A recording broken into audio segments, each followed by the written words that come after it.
That light is bright. All right, y'all. So before we get into this video, I wanted to say that I apologize for the staticky noise that you're about to hear. I was recording the video on my laptop, and I guess that recording a video while also sharing my screen is a demanding task for my laptop. So you're going to hear some fan noise. I apologize about that in advance. Please don't come at me for that. Forgive me, y'all. So without further ado, stay tuned for the rest of the video.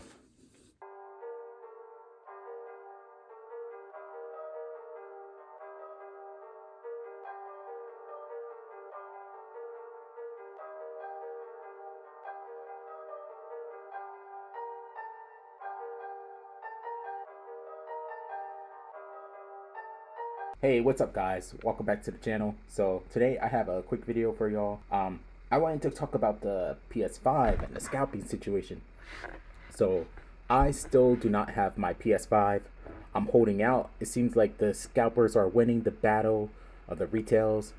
They're winning the holiday shopping season. They're buying up everything from the consumers, and us people without a PS5, we just can't seem to get a break these days. So I wanted to just talk a little bit about the situation that's been going on. I've seen like there's been some people that cave already. They decided they're going to purchase their PS5 from a scalper. There's one YouTuber in particular. I don't know if he wants a plug or anything, so I'm just not going to plug him. But he ended up paying like $900 or $1,000 to a scalper, and I guess his plan was that he's going to sell his PS5, his PS4 Pro, and try to get like a $250 profit off of that.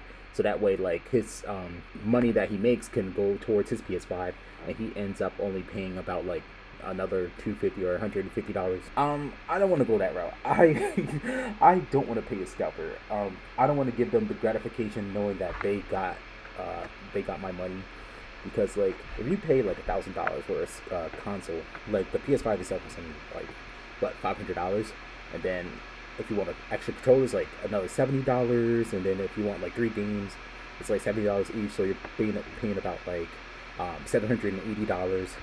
So you would still save like another what, $220 or something like that if you were to just like not buy a scalped console. So it's just not even worth it. I heard like situations. Sorry, my dog is in the background barking, so if you hear that, please ignore it. I heard some situations like in the UK where they had they're making a law where they're banning scalping altogether. I actually think that's a good thing. It's a time for that to happen. We probably won't see it here, but I think it's a good thing that they're deciding to ban scalping, because like I can understand, like, let's say, for example, I were to go to a flea market. Like, there's a flea market 10 minutes away from where I live. If I were to go there and I saw, like, a really rare or hard-to-find game for, like, $10, and then I decide to go on eBay and see how much that game is going for, and it's going for, like, maybe, like, $100, $200. If I were to buy that $10 game and then sell it on eBay for $200, then that's totally fair game, because, like, I'm not preventing anyone else from getting that game. I'm not going into anyone else's cart and taking it out, which is like the experience I've been going through when I've been logging on to Walmart.com and trying to purchase my PS5. So yeah, it's just been a total nightmare. And so that leads me to my main point of this video. I believe that scalping is going to hurt Sony and Microsoft too, but I mostly want to talk about the PS5. But it's going to hurt like these companies like in the long run, and that's what this article here on Yahoo Finance talks about, like how the scalping situation is hurting their profits and hurting the long-term longevity of the PS5. So I'm going to read parts of this. I'm not going to read all of it. I'm just going to read the parts that I think is most relevant, and I'm going to discuss a little bit. So it says here, PS5 scalpers use bots to hunt down scarce console. Everyone knows that already. Sony Corp has created one of the hottest gadgets of the year in the PlayStation 5, but its launch has been marred by scalpers who are buying up scarce supplies and threatening the long-term health of the company's most important product. See? It's mostly scalpers. They're not even gamers, but like the retailers are not doing enough to protect themselves from these scalpers, or to protect the companies from these scalpers. Scalpers who buy devices at retail and then resell at a higher price have long been a challenge in the game business. But the problem is particularly acute this year because of the coronavirus has squeezed production and pushed more console sales online, where scalpers use sophisticated bots to buy up the PlayStation 5 and Microsoft Corp's Xbox. All right. So furious gamers are calling out resellers for charging $1,300 or $1,400, almost triple the retail price, or on sites like eBay or Twitter. On eBay and Twitter, this is a launch disaster. One Twitter post declared, vowing not to keep to serious prices. Scalpers can keep them. Yeah, I feel that pain. I feel that. I absolutely refuse to pay that exorbitant price for a console. I can see if it's like $50 higher than the actual MSRP price, but I'm not paying like $1,300. Like, no, you can kiss my rear end with that. All right, so here's the most important part. This is the most relevant part to me. The threat is that Sony struggles in the first few weeks of the launch could hurt its ability to draw gamers and developers to the new platform, right? Because there's only about three. I know there are more games coming, but right now there's only about 3 good games to actually go out and purchase the console, and it's really not that worth it right now. Anyway, undermining profits for years to come. A console's debut is supposed to set off a virtuous cycle of consumers rushing to buy the devices while developers release games that capitalize on new graphics and processor capabilities, sending demand on both sides is surging. Sony risks suffering the opposite. See, so Sony, they don't, in my opinion, they don't make that much off the console itself. They actually take a cut. I believe in the PS5. I'm not sure about all the specs, but I know they're using SSD memory. Anyway, those are expensive. If you don't know much about computers, if you were to go to a store and try to buy a solid state drive, hard drive, or whatever, just for, let's say 500 gigs of SSD memory, you're going to be paying out a couple $100, maybe $200 or $300 just for that. It's expensive. So they put those inside the PS5. And the PS5 itself is only $500, so they're taking they're losing profit just on producing the PS5 itself. So the money that they're really going to make is from the software, which it may cost them maybe $10,000 to make the software, and then they're selling the copies for $70 a piece, and so they're going to make that back in tenfold once consumers have access to the software.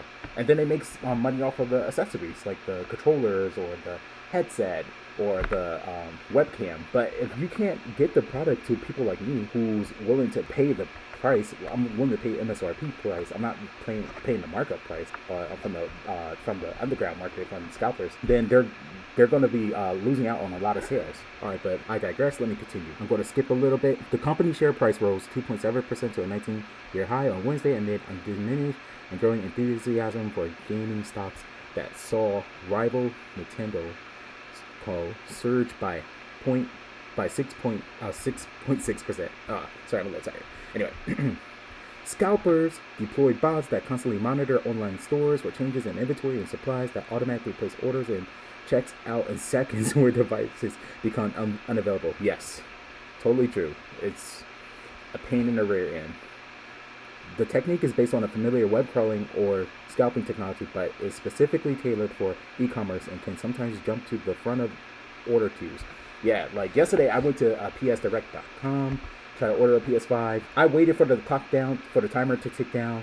I was in there early, I was there 45 minutes early, and then because of all the bots, I got jumped back to somewhere near, I don't know, I just signed to a random place in line, but I couldn't get a good solid spot in line, even though I was there early, and it happens all the time.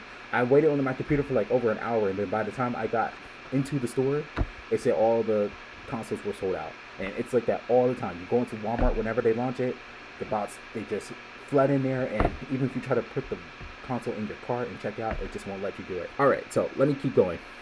One bot preventative action we implemented, this is from Walmart, I guess, just hours before the PlayStation 5 event on November 25th, blocked more than 20 million bots attempts within the first 30 minutes alone. US retailer giant Walmart Inc. Incorporated wrote in a statement Tuesday, the company is asking other retailers in the industry to join in and lobbying lawmakers to address the bot issue. See, this actually might cause a change to happen because I don't want to get too political, but our country is ran by corporations. All of our politicians are in the pockets of corporations. So if the giant retailers are telling the politicians hey, you need to make a law to put a stop to these bots, they'll make a law, they'll create something that will stop these bots or make them illegal. to use for purchasing, or tell you like, okay, if you purchase something with a bot, like you have to sell at MSRP price. Okay, and this is I think around where I want to wrap it up a little bit. Evidence of Sony's trouble is clear in what's known as the tie ratio, or the number of games sold for each console. A healthy ratio for a new console is around 1, meaning each person who buys a machine also walks away with at least one game. The figure is important because the PlayStation 5 is sold at a loss. Yep, just like I said, while games are lucrative. That's exactly what I just said. So Sony, they lose profits on the games themselves. I'm sorry, they lose profits on the consoles themselves, and their real money comes in from games and accessories. So these scalpers, they are hurting the industry right now. So far, Sony appears to be seeing sales of about 1 game for every 3 devices. Compelling evidence, scalpers are hoarding the consoles. First month estimates from Japan, from Famitsu shows, Sony sold around 213,000 PlayStation 5 consoles in the country, while the top 3 titles sold less than 63,000. Okay, so what's like one of the top 3 titles? Like Spider-Man, Demon Souls, and they're all selling less than 3,000, even though they have sold over 200,000 units. Yeah, that's clearly because like scalpers are hopping onto these sites and purchasing everything and then reselling them, or just hoarding everything. And then if no one, like someone like me, if we can't get a hold to a console, we're not going to be incentivized to go out there and purchase the software. Like, there's no way. Alright, so even if we consider digital download software purchases, the percentage of sold PlayStation 5 actually in use is not that high, meaning the current demand is constrained by profit-taking resellers, said Hideki Yasuda, analyst at Ace Research Institute. The PlayStation 5 is compatible with PlayStation 4 games and comes with Astral Playroom pre-installed, so players may not be immediately compelled to buy new titles. Sony scalpers' headaches are aggravated by struggles in production. The company has said it aims to sell more than 7.6 million PlayStation 5s by the end of March, beating the previous generation's consoles' performance. Yeah, so what I take from that is that if you basically just hold off until spring, definitely by the summer, you should be able to just walk into just about any retailer and find the PS5, like plentiful. There'll be abundance of them. So don't give in to these scalpers. Like, it sucks, you won't be able to get it during the holiday season, but if you wait till the spring, there'll probably be more games out.